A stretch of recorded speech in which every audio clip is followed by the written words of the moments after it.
Hi guys, welcome back to another review. Before we get stuck into the review of this Acebeam here, I want to say thank you because I've just hit over 200 subscribers and I never in a million years thought that was possible, and yeah, thank you very much to everyone that's subscribed, and if you haven't yet, please do subscribe.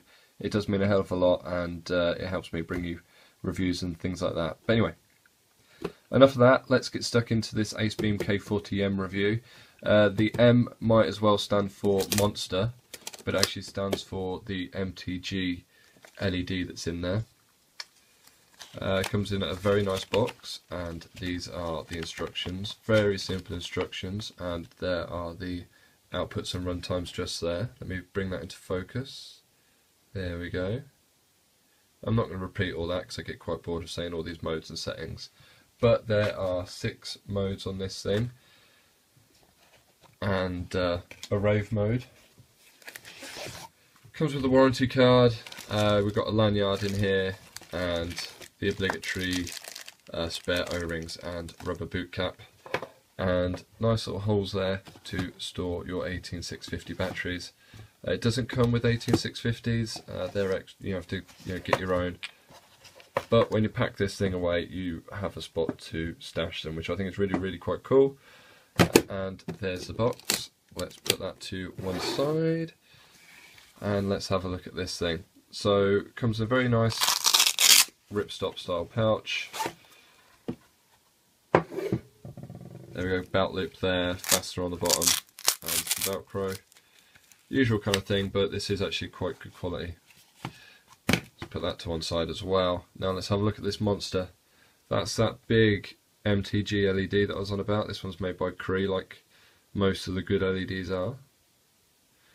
And unfortunately I don't have an XML LED here, but this is XPG, and you can just see the size difference there. It's my little Eagle Tac D25A. Very nice little pocket torch, this one. But yeah, you can just see the difference in those LEDs. Tiny little one, absolute monster. The lens is also AR coated as well, so you might just pick up a slight colour tinge on there, purpley tinge on the lens, and that's the anti-reflective coating. See some nice finning there as well to help keep it cool. Now let's open her up and stick some batteries in this thing. Very simple battery carrier, positive to the flat spot, negative to the springs. So I'm using Eagle Tac 18650s.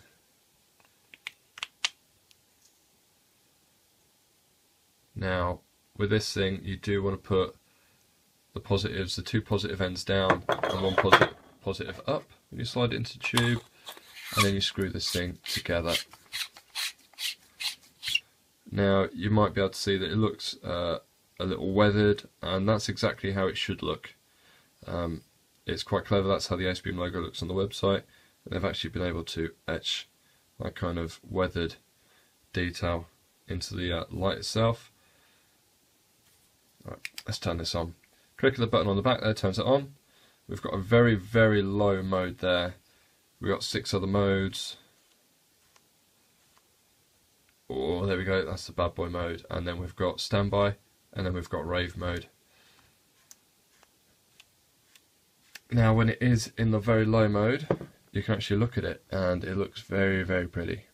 So it's a real low mode. So those that do like their low modes, this one is very low indeed.